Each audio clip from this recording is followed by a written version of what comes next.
신앙생활 하시면서 특별히 교회 출석하시면서 설교자에게 들을 수 있는 가장 부담스러운 말은 무엇입니까? 어떤 말이 가장 부담스러우세요? 전 개인적으로 전도하란 말이 가장 부담스러웠습니다. 아닌가요? 안 부담스러우신 분도 계실 수 있죠. 그렇죠? 네. 우리가 좀 고민해 봅시다. 왜 부담스러울까요? 일단 안 믿는 사람과 신앙에 대해서 대화 나누는 것 자체가 부담이죠. 부담 맞습니다. 그렇죠? 네. 그 다음에요. 이렇게 어떤 부담이 또 느낄 수 있냐면 저는 이런 적도 있었습니다. 제가 출석하는 교회가 내 친구를 데려오기에는 살짝 부끄러운 적도 있었어요. 내 친구를 여기에 데려와도 괜찮을까? 이것도 우리 가운데 중요한 요소 중 하나예요, 사실은. 그렇죠?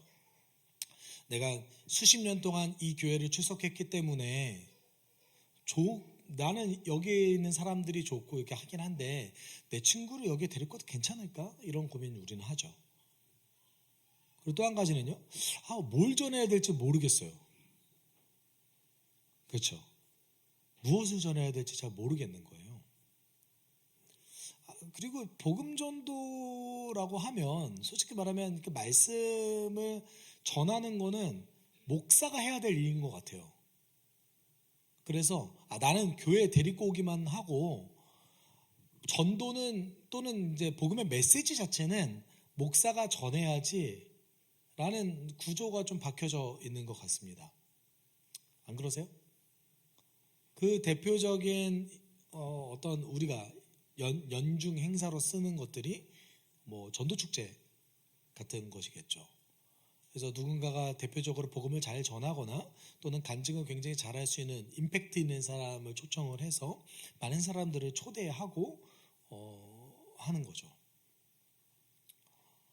또 이제 그 현대 한국교회의 그 교회 성장 패러다임이 바뀐 것이 몇 개 있는데 전도 패러다임은 바뀐 적 없습니다. 여러분, 전도 패러다임은 원래 성경에는 적혀져 있는 원리가 있어요. 원리가 있는데 그거를 사람들이 따르지 않았던 것 뿐이에요. 근데 교회 성장 패러다임이라고 제가 말씀드리는 이유는 이제는 그 교회에서 교회를 기신자였던 사람을 교회로 받아들이는 거에 대한 전략을 세우고 있습니다. 교회들이. 여러분이 다니셨던 교회는 아니라고 생각하십니까? 네. 여러분, 가정을 해보죠. 처음 교회를 다니는 사람 입장에서 내가 예수를 하나도 모르고 사전 정보가 하나도 없습니다. 그렇죠? 하나도 없는 사람이 교회 출석하기 굉장히 어려워요. 일단은 무슨 말인지를 알아듣지를 못하겠어요. 아니세요? 용어 자체가 달라요. 근데 더 큰 어떤 우리 가운데의 모순은 뭐냐면 사실 그리스도인들도 그거 이해를 못하고 있는데 그냥 듣고 있어요. 근데 그런 어떤 용어의 사용들이 그러니까 우리가 일반적으로 쓰는 사회에서 일반적으로 쓰는 말들을 안 쓴다라는 거예요. 이것이 우리의 전도를 어렵게 만드는 요소 중에 하나로 자리매김했습니다. 왜 전도가 어렵냐면 여러분 생각해 보시면 제가 이제 중고등학교 때 가장 많이 들었던 말 중에 하나가 예수를 인격적으로 만나야 된다는 거예요. 무슨 소리예요 이게 도대체? 안 그러세요? 여기서 이 얘기를 한 번도 안 들어보신 분 계십니까? 없죠. 다 이런 얘기를 들어요. 예수를 인격적으로 만나야 된대요. 어떻게 만나야 돼요? 24시간 기도를 해야 됩니까? 뭘 해야 됩니까? 성경에서 예수를 만난 자들이 있는데 예수가 생존해 계실 때에 만난 자들의 이야기였습니다. 여러분 이런 말들이 우리는 그냥 되게 자연스럽게 쓰지만 사실은 예수를 인격적으로 만난다는 말은 예배 중에 그냥 몇 번 울었다라는 얘기 아니에요? 예배 중에 예수의 사랑, 하나님의 사랑을 내가 느꼈다 아닙니까? 틀렸다면 얘기해 주세요. 체험이잖아요. 체험 아닌가요? 체험이죠. 여러분 체험을 만들어줄 수 있습니까? 만들어줄 수 없어요. 왜냐하면 우리는 성령이 아니니까요. 네. 그러니까 우리의 역할은 어디까지죠? 예수를 전하는 것까지가 우리의 역할이에요. 네. 근데 실제적으로 우리는 복음을 전하지 않습니다. 죄송합니다. 복음을 전하지 않아요. 교회를 오라고 하죠. 엄밀히 말하면 성경에서 얘기하는 전도는 아닙니다. 교회에 초대하는 거죠. 그럼 교회에 초대해서 전도 축제를 하면 복음을 전하느냐? 아니요. 예수를 믿어서 뭐가 좋은지를 얘기합니다. 다른 얘기예요. 복음의 내용과 복음이 적용되는 내용은 다른 내용입니다. 그렇죠? 그럼 여러분 예수를 믿어서 뭐가 좋은가? 여러분 이런 간증은 중요합니다. 그리고 전도할 때도 필요합니다. 필요한데 성경이 이야기했던 복음의 내용이 맞느냐라고 보면 오늘 본문에서도 보면 그것이 전도의 내용이라고 얘기하고 있지는 않습니다. 그럼 우리가 한번 생각해 보죠. 여러분 전도 솔직히 어렵다고 느끼시잖아요. 그렇죠? 어렵다고 느껴요. 우린 다 어렵게 느껴요. 저도 쉽지 않습니다. 제가 그 성탄절에 복음을 전하기 위해서 지금 고민하고 있어요. 어떻게 내가 복음을 전해야 될까? 저는 아직도 고민합니다. 그리고 제가 이렇게 복음을 전하는 방식에 대해서 저는 항상 설교를 쓰기 전에 미리 설교에 대해서 기획을 하거든요. 설교 목적과 청중, 컨텐츠, 그 다음에 적용과 반응에 대해서 항상 이렇게 기획을 해요. 그럼 기획을 하면 그 기획서를 한번 써본 다음에 저의 요새 친절한 상담자가 돼주고 있는 챗GPT한테 물어봐요.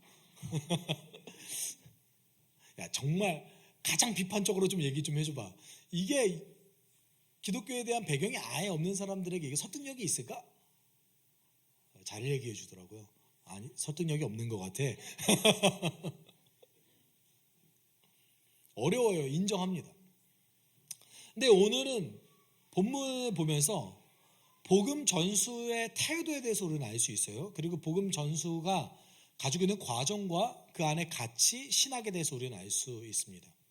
여러분, 그것에 대해서 우리 함께 좀 나눠보는 시간이 됐으면 좋겠어요. 바울이 로마에 도착하고 나서 제일 처음 한 행동은 유대 지도자들을 불러 모으는 행동이었습니다. 우리가 주목해 볼 필요성이 있는 게 누구를 불러 모았다고요? 유대 지도자, 교회 지도자가 아니에요. 유대 지도자를 불러 모았다라는 것에 우리는 주목해 봐야 됩니다. 여러분, 로마에 살고 있는 유대인들은 어떤 사람들이었을까요? 로마는 어느 곳이죠? 사실 이게 참 헷갈리는 게 나라의 이름도 로마고 도시 이름도 로마예요. 네. 우리의 지금은 이탈리아에 있는 로마잖아요. 그렇죠? 나라 이름도 로마 제국이었죠. 그 로마 제국의 수도가 로마였습니다. 도시 로마에 살고 있는 유대인들은 어떤 사람들이었을까요? 제국의 심장입니다. 가장 권력자들이 모여 있는 곳이죠. 그러면 생각해 보시면 예루살렘과 예루살렘 근처 유대 지역에 모여 있는 유대인과 로마에 살고 있는 유대인들은 차이가 있을까요? 네, 차이가 있습니다. 대체적으로 로마에 살고 있는 사람들은 온건한 사람들이었습니다. 왜냐하면 로마 정부 입장에서 봤을 때 유대인들, 특별히 이제 성경에는 열심당원이라고 기록되어져 있는데 율법 근본주의자들은 로마 정부 입장에서는 가장 위험한 자들이었어요. 네. 생각해 보시면 제가 어느 한 특정 계층을 얘기해서 죄송하지만 이슬람권 내에서도 무슬림 중에서도 가장 근본주의 색깔을 가지고 있는 분들이 대거 워싱턴에 살아갈 수 있을까요? 쉽지 않은 얘기예요. 그렇죠? 그러면 정부가 그들을 관리하겠죠. 로마 제국도 마찬가지입니다. 그래서 로마 제국의 그 심장부에 유대인들, 특히 근본주의자들이 침투하면 종종 추방령을 내렸습니다.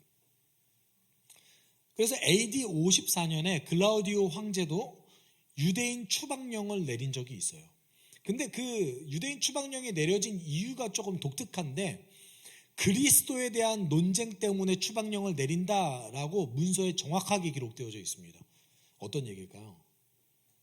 몇 가지 제가 보기를 드릴게요. 1번, 유대인들과 그 유대 근본주의자들과 기독교인들이 싸웠다.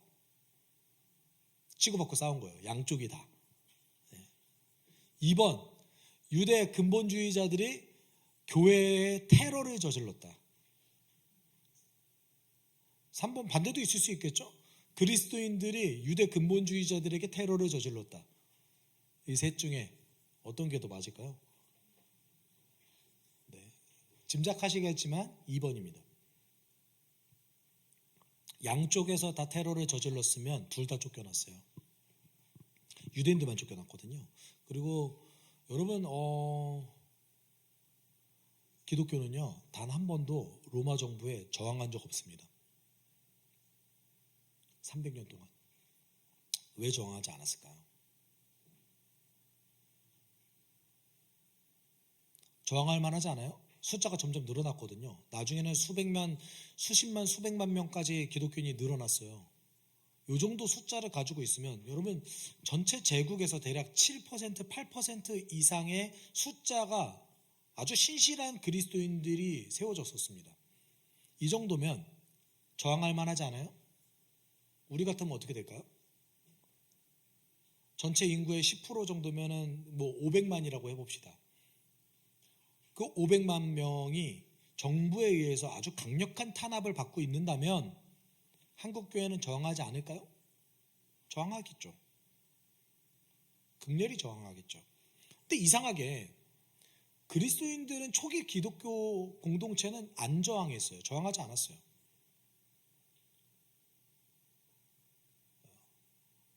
근데 사실 제가 말한 것에 모순이 있습니다. 그리스도인들은 저항했어요. 근데 방법이 달랐을 뿐이에요. 폭력을 쓰지 않았던 것 뿐입니다. 그들이 사용할 수 있는 가장 최고의 저항을 했습니다. 어떻게 해요? 사랑하다가 죽는 것. 네. 나중에는 문화가 어떻게 변경돼요? 여러분, 그 313년에 콘스탄틴 대제가 기독교를 공인하기 10년 전에도 대대적인 박해가 있었어요. 분위기가 점점 기독교에 호의적이 돼가지고 변화된 게 아니에요. 어느 날 갑자기 콘스탄틴 대제가 이상해져가지고 공인령 때린 거예요. 물론 어떤 사람은 이 사람이 뭐 콘스탄틴 대제가 회심했다, 또 어떤 사람은 이게 정치적인 이유였다라고 얘기하지만 사실 양쪽에 다 그 증언들이 있고 기록이 있기 때문에 뭐가 정확한지 모릅니다. 어느 날 갑자기 공인령을 때렸어요. 어느 날 갑자기 기독교는 공식 종교가 돼버렸어요. 아마 교회 지도자도 그 이유를 몰라요. 여러분, 그럼 그 300년이라는 세월 동안에 기독교는 저항하지 않고 버텼거든요. 초기 기독교 공동체가 유대 근본주의자들의 그런 테러에 저항하지 않았습니다. 로마서도 사실은 여러분 우리가 좀 주목해 볼 것이, 로마서가 기록되어져 있는 어떤 그 이유 중 하나가 율법주의에 대한 반대잖아요. 그러면 다른 얘기로 하면 유대인들이, 로마에 살고 있는 유대인들이 어디를 지금 출석하고 있는 거예요? 교회를 출석하고 있어요. 이들이 온건하다는 뜻입니다. 이거 자체가. 그러면 그들에게 바울은 처음부터 복음을 전할 계획을 갖고 있었어요. 이 정도 사람들이라면 내가 충분히 복음을 전할 수 있는 기회가 있겠다라고 생각했던 것이죠. 그런데 바울이 복음을 전하기 전에 먼저 했던 행동이 있습니다. 그것이 무엇이냐면 자신에게 있을 법한 그런 어떤 오해와 편견을 제거하는 거였어요. 다른 얘기를 하면 복음을 들을 때에 장애물이 될 만한 것들을 먼저 제거하는 것이었죠.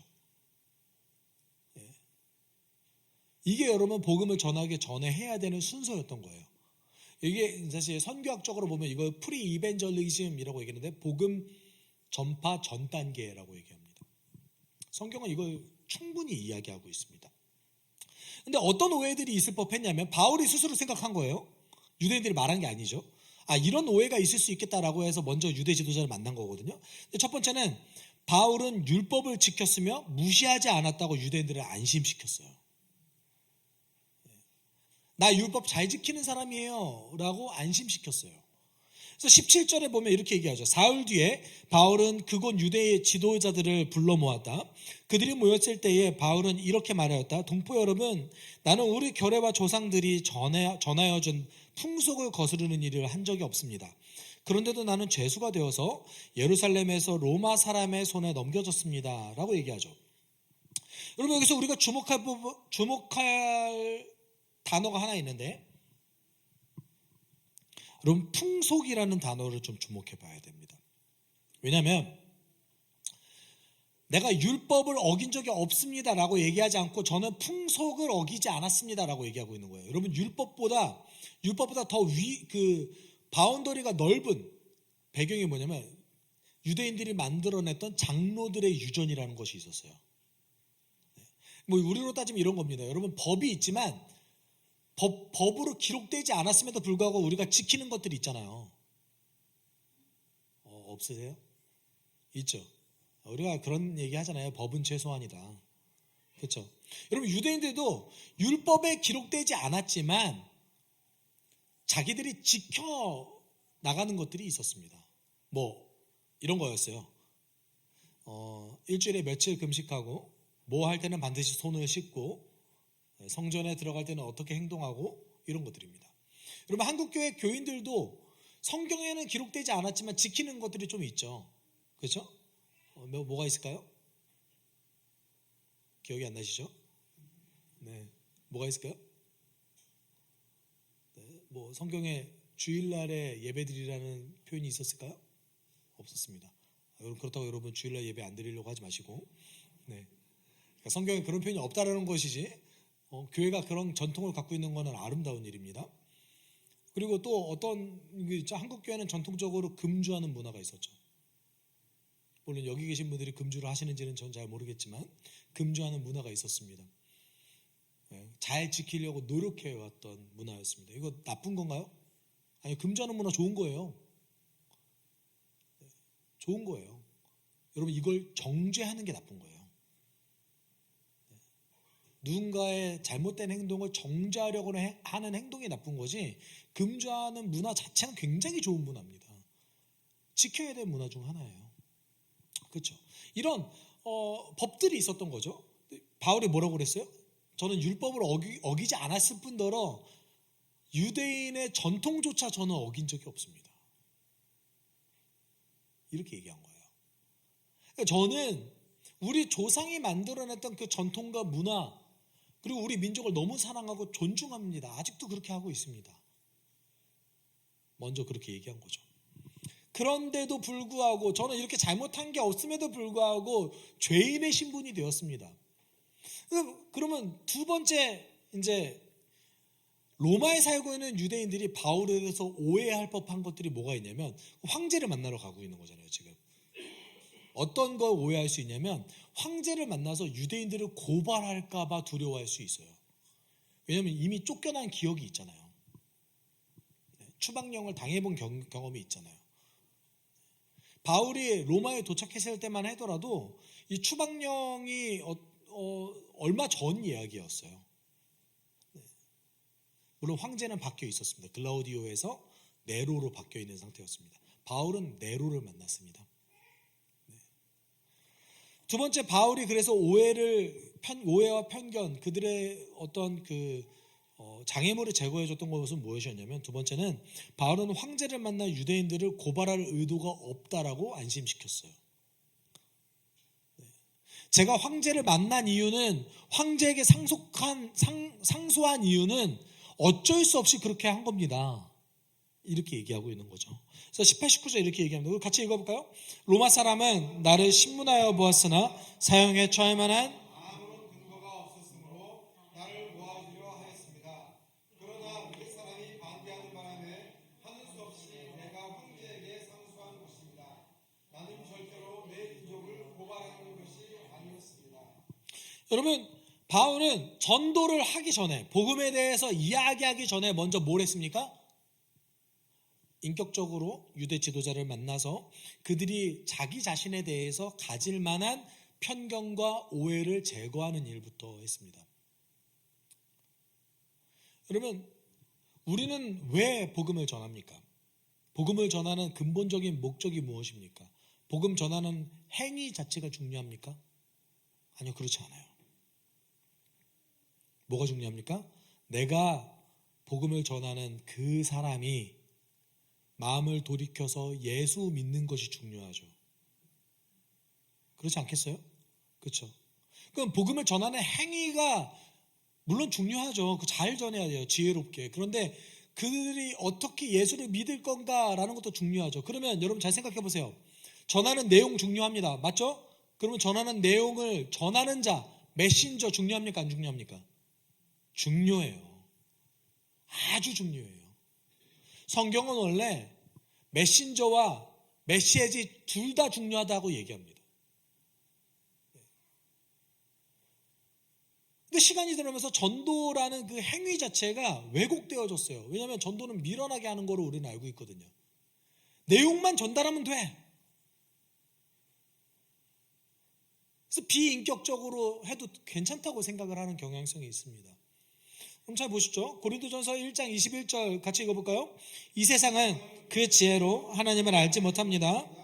하나님의 지혜가 그렇게 되도록 하는 것입니다. 하나님께서는 어리석게 들리는 설교를 통하여 믿는 사람들을 구원하시기를 기뻐하시는 것입니다. 여러분 잘 보세요. 새 번역이 제가 볼 때는 그 헬라어 성경을 가장 잘 번역한 성경인데 고린도전서 1장 21절 너무나 잘 번역했습니다. 개정개혁판에서는 전도에 미련한 것이라고 번역했는데 그것은 이제 조금 잘못된 번역이에요. 전도가 미련하다는 행위, 여러분 전도라는 것 자체 그 이름 안에 전도라는 그 단어 안에 어떤 것이 내포되어져 있죠? 복음을 전하다, 도를 전하다 라는 그런 뜻이 내포되어져 있죠. 근데 여러분 사실은 고린도전서 1장 21절에는 복음을 전하다라는 단어가 없습니다. 어떤 거예요? 하나님께서 어떤 걸 이용하신대요? 어리석게 들리는 설교를 이용하신다라는 거예요. 다른 얘기를 하면 여기서 설교라는 표현도 사실은 제가 볼 때는 이제 조금 의역한 건데 어리석게 들리는 말, 어리석게 전달하는 그런 것들 이용하신다는 거예요. 여러분 잘 생각해 보십시오. 예수를 믿지 않는 자들의 관점에서 놓고 봤을 때 또는 무신론자의 관점에서 놓고 봤을 때 우리가 가지고 있는 복음의 내용은 어리석게 들리죠.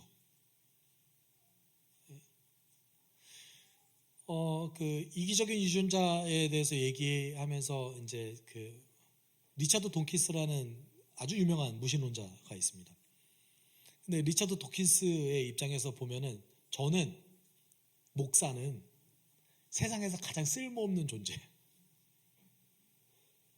왜냐하면 이 리차드 돈키스가 하는 얘기는 교회는 없어져야 된다고 얘기하고 있거든요. 그냥 신은 없어져야 된다고 얘기하고 있습니다. 니체도 신은 죽었다고 얘기했죠. 니체 입장에서 보면은 죽은 신을 위해서 일하는 목사야말로 가장 쓸모없는 인간인 거죠. 네. 잘 생각해 보십시오. 근데 21절에 보면 고린도전서 1장 21절에 보면 복음의 내용이 어리석다고 얘기했나요? 아니요. 어리석다고 얘기하지 않았어요. 어리석게 어떻게 된대요? 들리는.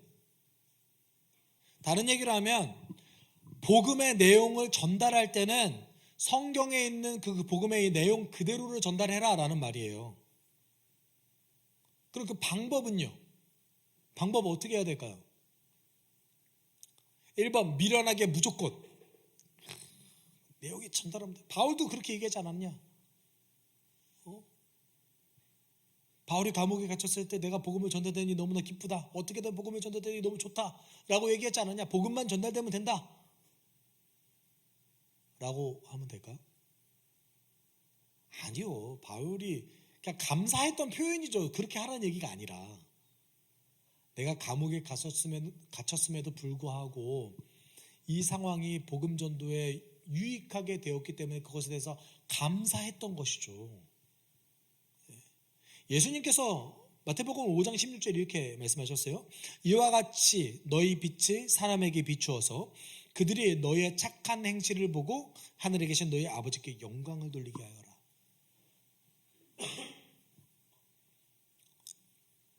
여러분, 내가 할 수 있는 최대한의 지혜를 발휘해서 복음 전하는 거예요.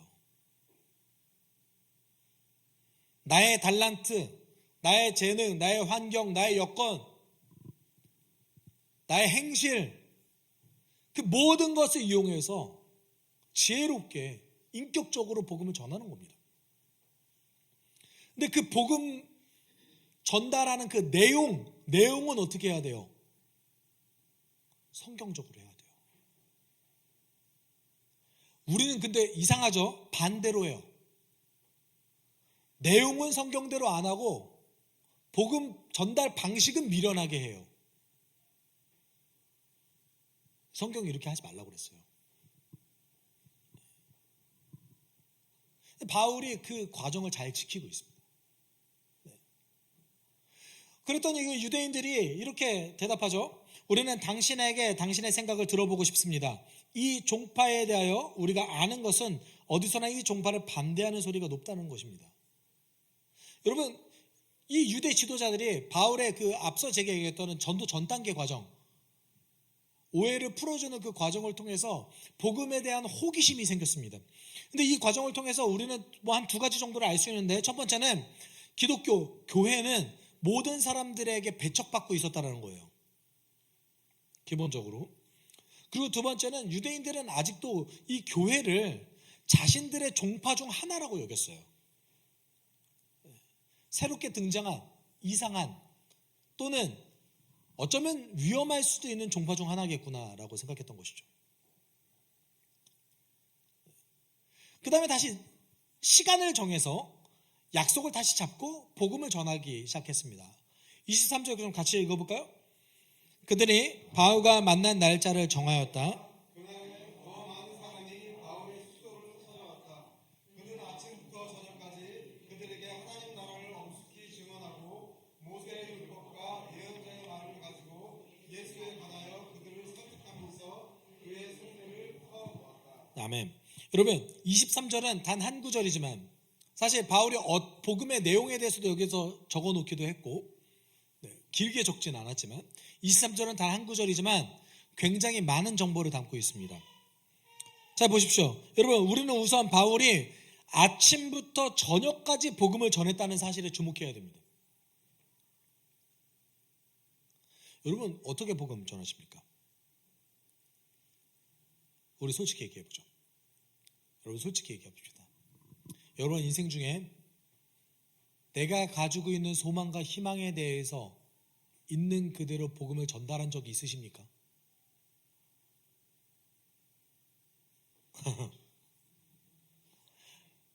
자, 앞서도 말했어요. 교회 나오라고 하는 거 전도 아니에요. 근데 전도에 참여하는 행위는 될 수 있겠죠. 누군가가 그 자리에서 전도를 했다면. 근데 바울이, 잘 보세요. 복음을 어떻게 전했대요? 언제부터 언제까지? 아침부터 저녁까지. 뭐 그렇게 내용이 많아요?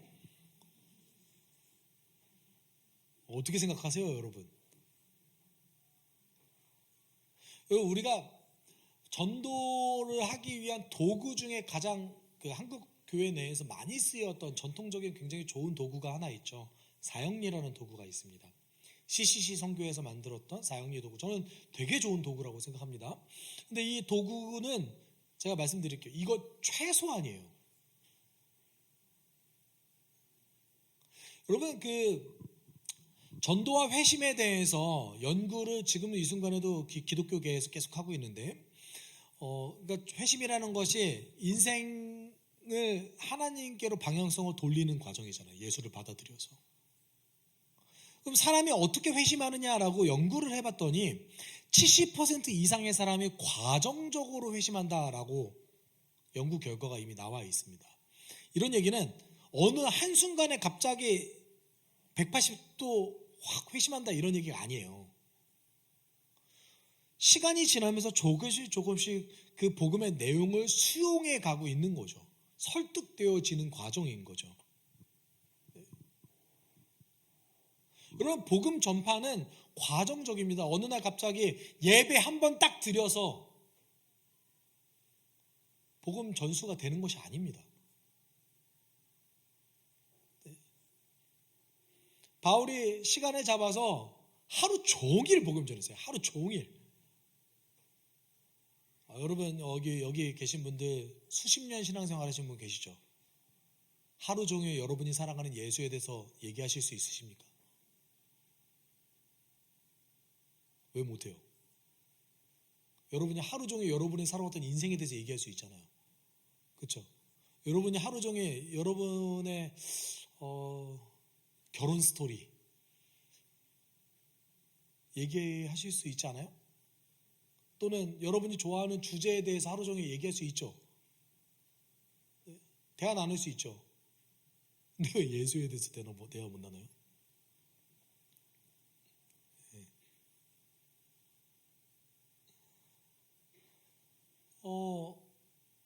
바울이, 여러분 잘 보세요. 복음의 내용을 여기서 적어놨어요. 뭘 이야기했는지 봅시다. 뭘 얘기했어요? 모세의 율법과 예언자의 말, 그리고 예수에 관하여. 여러분, 이걸 다시 얘기해 봅시다. 모세의 율법은 창세기부터 신명기를 얘기합니다. 보통 토라를 창세기부터 신명기 전체를 놓고 얘기해요. 그러면 이렇게 얘기한 거죠. 우리 조상 아브라함을 하나님께서 왜 부르셨는가? 하나님의 계획이 무엇이었는가?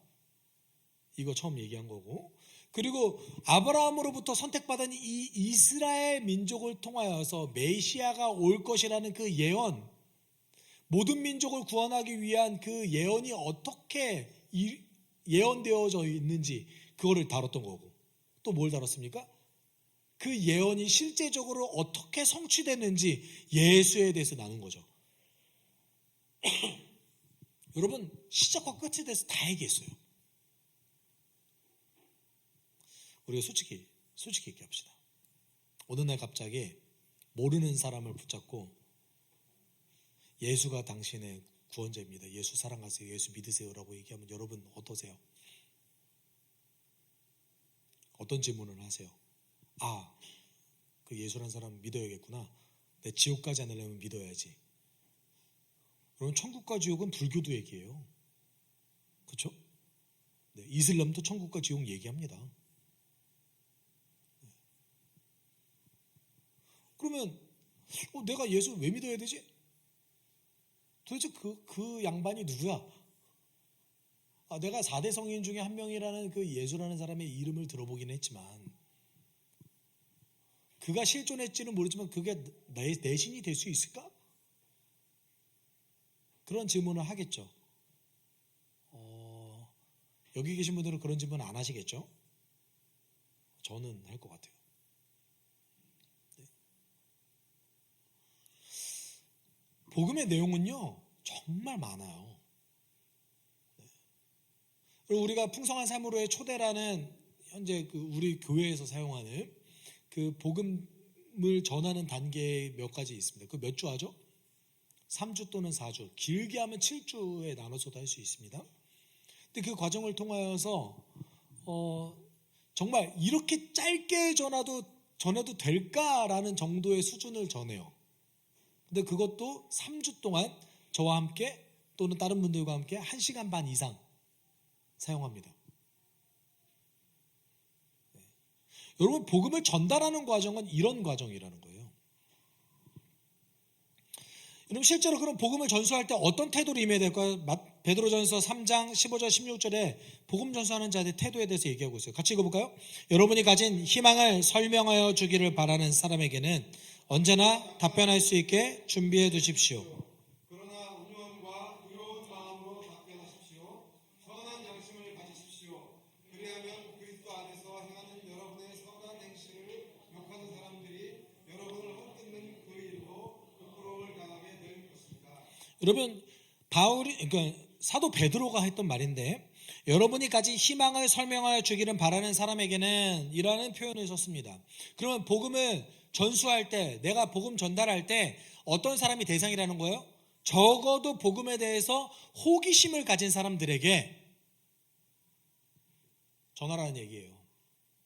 인격적으로 복음에 대해서 호기심을 가진 사람에게 복음을 전해야 되는데, 근데 언제 호기심이 생긴대요? 사실 그 전 단계의 3장 전체에서 얘기하는데, 그리스도인이 선하게 살다 보면 사람들이 너 왜 도대체 이렇게 사는 거야? 라고 물어본대요.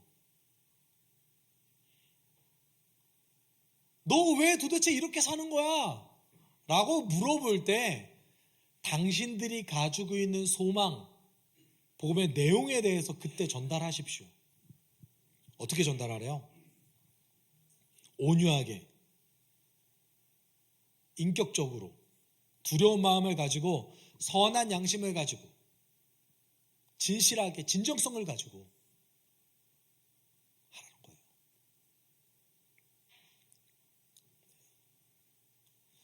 여러분,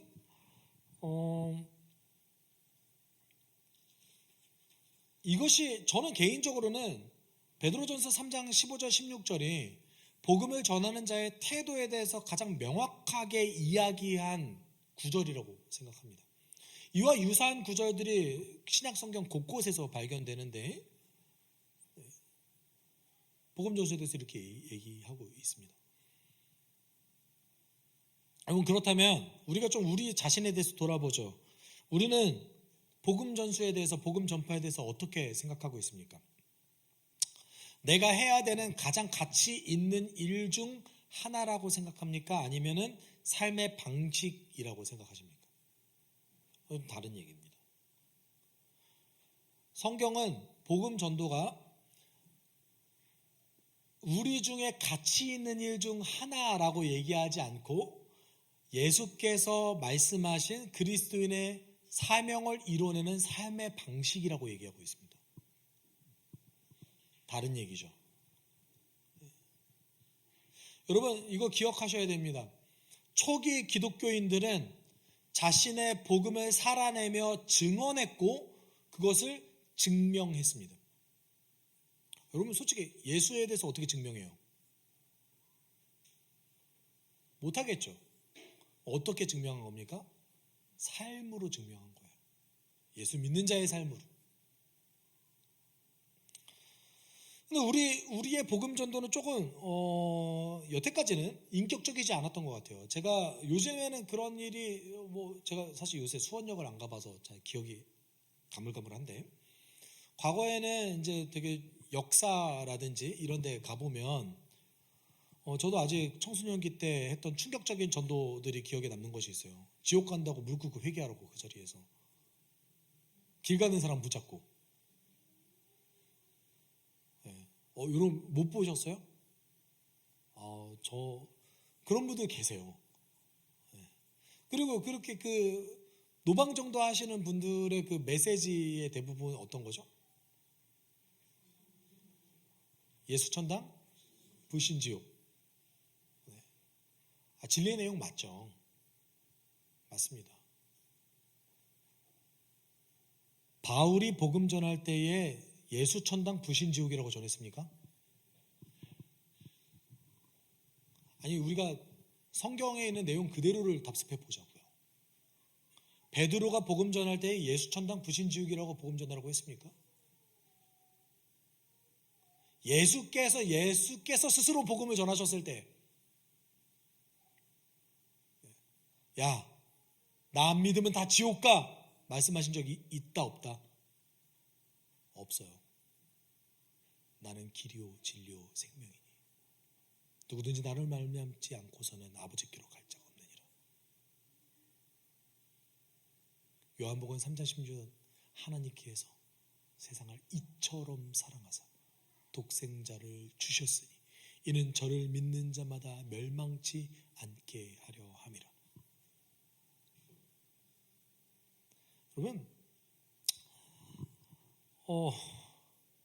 여러분은 복음을 전수하는 사람이라고 스스로를 여기십니까? 제가 언제나 몇 번 계속해서 반복해서 여러분들에게 계속 물어보는 게 있어요. 여러분 제사장으로 부름 받았다고 생각은 하세요? 그러면 아마 여기 계신 분들도 상상선 제가 이런 설교 너무나 많이 하지만 그럼에도 불구하고 제사장은 넣어줘. 나 말고 제사장은 너지 라고 생각하지 않으세요? 우리 모두가 다 제사장으로 부름받았습니다. 다 복음을 전수하는 사람으로 부름받았습니다. 여기 계신 분들 전부 다 글을 모르는 분이 없으십니다. 여러분 초대교회 교인들은 모두가 다 복음을 전수했지만 대부분의 사람들이 글을 몰랐어요. 어떻게 했겠어요 그러면? 복음의 내용을 암송하고 암기해서 전달했던 거예요. 여러분 제가 너무 부정적으로 얘기합니까? 복음 전도가 우리의 삶의 방식이 아니라 이제는 연례 행사 정도예요. 어느 날 교회 행사에 초청하는 그 일과 중 하나인 거죠. 근데 그 일과도 되게 부담스러워요.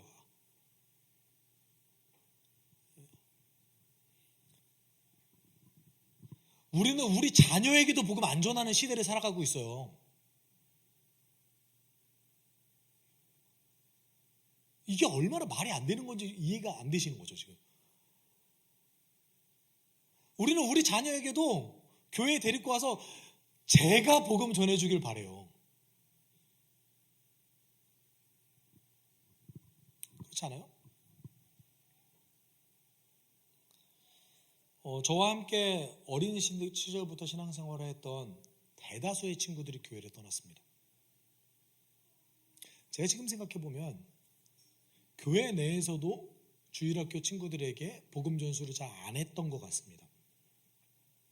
저는 제가 주일학교 시절에 어떻게 기도해야 되는지 어떻게 말씀을 읽어야 되는지 배웠던 기억이 별로 없습니다. 물론 우리 주일학교 선생님들이 성실하게 가르쳐 주셨을 수도 있죠. 제가 못나서 제가 어릴 때 좀 말썽을 많이 펴가지고 도망 다니려고 못 배웠을 수도 있어요. 근데 또 한 가지 우리 가운데 굉장히 모순적인 것이 무엇이냐면 여러분 잘 생각해 보십시오. 좋은 설교자 찾잖아요. 아니에요? 이왕이면 좋은 설교자가 있는 교회를 출석하고 싶어 하시잖아요. 그렇죠? 설교의 수준은 2000년 기독교 역사 중에 지금이 가장 높습니다. 가장 높아요. 근데 그 설교에서 울려 퍼지는 그 말씀을 살아내는 수준은 기독교 2000년 역사 중에서 지금이 제일 낮아요. 우리는 가장 세련되고 좋은 설교를 듣는 최고의 환경을 요구하지만 그 누구에게도 내가 가지고 있는 말씀을 전달하려고 하지 않습니다. 살아내려고 하지 않습니다. 좋았다. 오늘도 감동이 있었네. 큰 교회 가서 숨어서 신앙생활 해야지.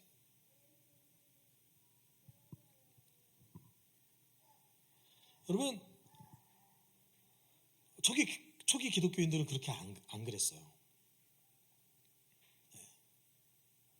여러분 우리가 정말 알아야 되는 두 가지 태도 있는데 오늘 설교 길어서 죄송해요. 죄송해요. 제가 줄일 수는 없었어요. 첫 번째 태도는 뭐였냐면 같이 읽어봅시다. 복음 전수는 예수께서 우리에게 명령하신 그리스도인의 삶의 명령입니다. 여러분 초대교회 전통은 공동체가 복음을 어떻게 전수했는지를 잘 보여줍니다. 당시에 많은 사람들이 글을 알지 못했어요. 그래서 복음의 내용에 대해서 믿음의 내용에 대해서 어떤 그 툴을 만들고 그거를 암송하게 시켰습니다. 그것이 발전해서 뭐가 됐냐면 사도신경이 됐어요. 사도신경은 초기 그리스도인들이 복음을 전수하는 어떤 삶의 틀 중에 하나였어요. 세례교육은 어떻게 하는지 아세요? 매일마다 세례교육의 대상자를 매일 아침 일과 나가기 전에 1시간 또는 2시간 정도 세례교육을 했습니다. 얼마나 했을까요? 대략 2년에서 3년 했습니다. 세례교육을 진행할 때 그 교육은 오픈 모임이어서 사람들이 대부분 그 자리에 참석할 수 있었습니다. 근데 그렇게 세례교육을 진행하면서 세 가지를 반드시 점검했는데 신념이 변했는가? 예수를 정말 받아들이고 있는가? 이 사람의 삶이 변했는가? 소속이 변했는가? 세 가지를 반드시 점검했습니다.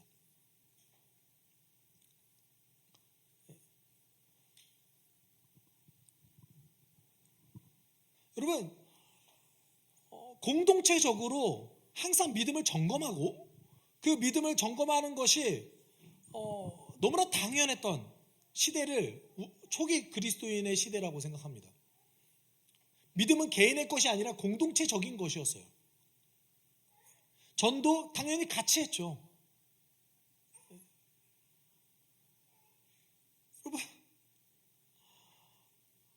원래 전도하는 그 삶, 누군가에게 복음을 전하는 삶, 그것이 삶의 방식이었습니다.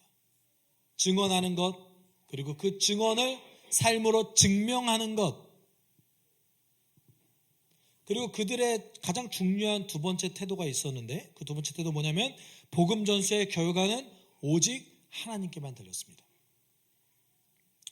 여러분, 우리는 이렇게 표현 많이 하죠. 내가 부족해서 내가 복음을 전하지 못하겠어요. 그러면 솔직히 말하면 가장 말을 잘하고 성경에 대해서 가장 많이 알고 있는 학자들이 복음을 가장 잘 전하겠네요.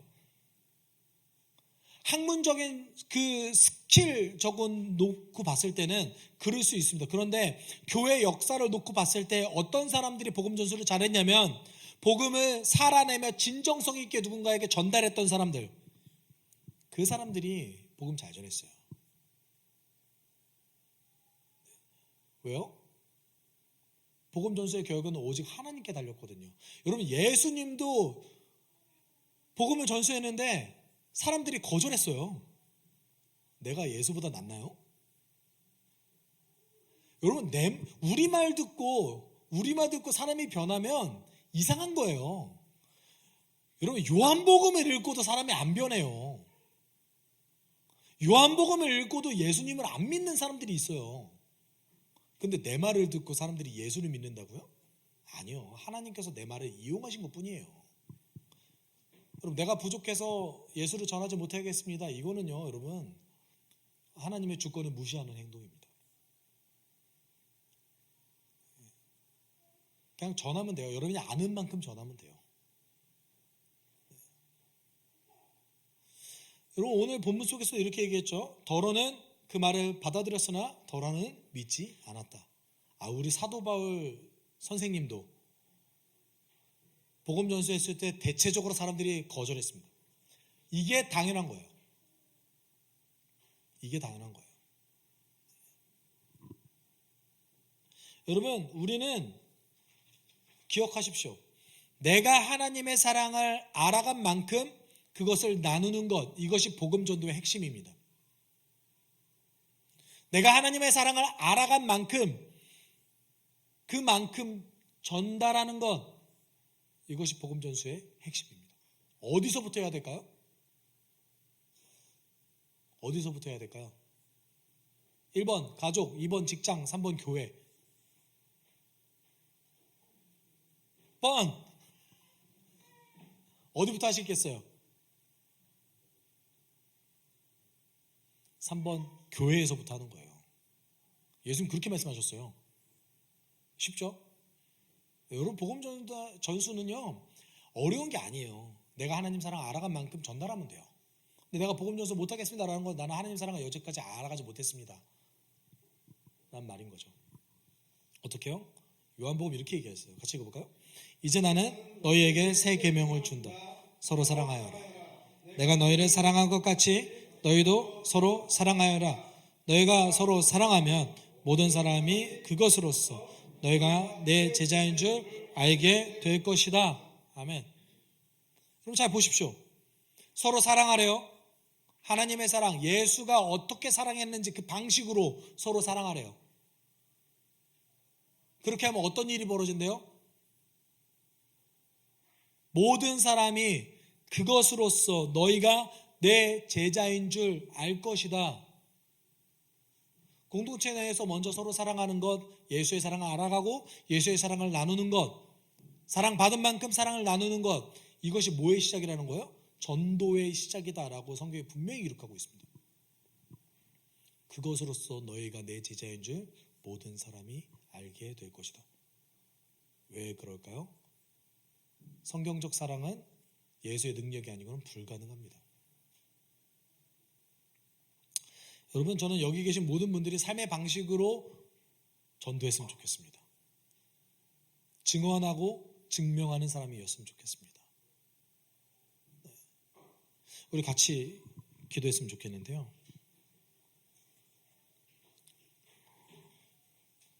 여러분, 전도는 어떤 누군가의 특정인이 하는 게 아닙니다. 내가 신앙생활하면서 예수의 사랑을 알아갔다면 그 사랑을 누군가에게 전달하는 것이죠. 먼저 어디에서요? 교회에서요. 우리가 함께 기도할 때 하나님, 내가 하나님의 사랑을 알아간 만큼 나눌 수 있는 사람 될 수 있게 주님 도와주십시오. 우리를 그렇게 부르셨으니 나를 그리로 인도하십시오. 우리 함께 이렇게 기도하도록 하겠습니다. 사랑이 많으신 하나님 아버지,